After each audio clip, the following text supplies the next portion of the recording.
Here are two Palmer's Pursuit Shop markers. We have a Palmer's Pursuit Shop Typhoon and a Sheridan PMI long barrel or P68 AT that's been converted into a Palmerized stroker semi-automatic. They both have the semi-automatic in-grip switches. They both have rams and LPRs.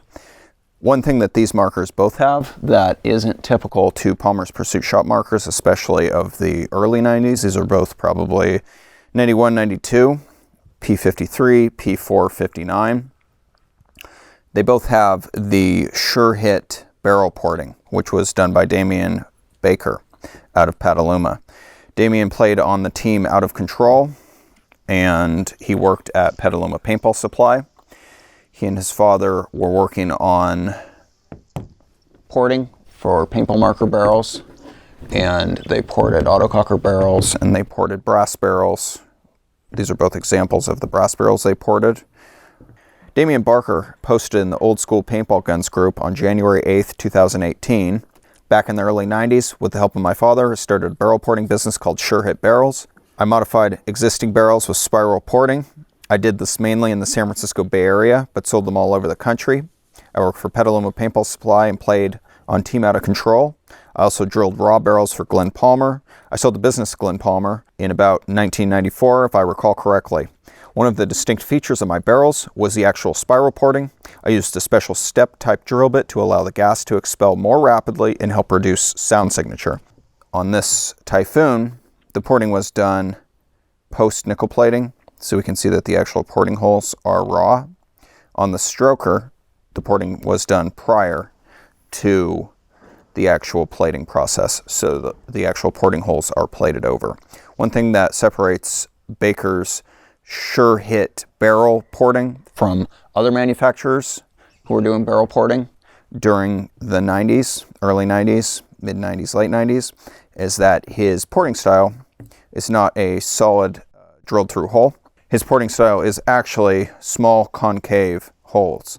So they actually flare out as they get closer to the tip, and on the interior of the barrel wall, they actually only poke through in a very small amount. So you can see there's very small porting holes here.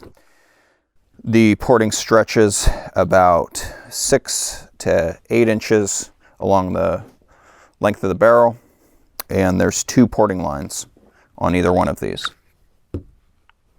So this is a left feed Typhoon. Serial number is P53. Typhoon was introduced most likely around late 90, maybe early 1991. Gary Hellwig came up with a in-grip switch design, showed it to Glen Palmer. Glen asked if he could make it, and then Glen refined the design and incorporated it, so you have an actual switch inside your grip frame, which is actuated by your trigger pull. And this is an early example. This is a slightly later example. The finish style on these is matte nickel, but this is a little bit darker nickel, which is a little unusual. This is a very bright nickel. I love this finish. This is also a very nice finish though. We can see that this has the early rock style on it, where you would actually slip an Allen screw through to crank it, whereas the stroker uses a Allen screw on the front and a cap that's held in by pins.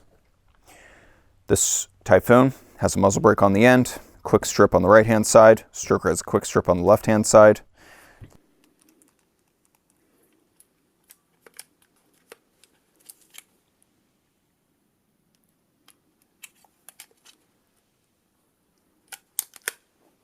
Left feed, right feed. We don't see the PMI marking right here, so it likely was rebarreled.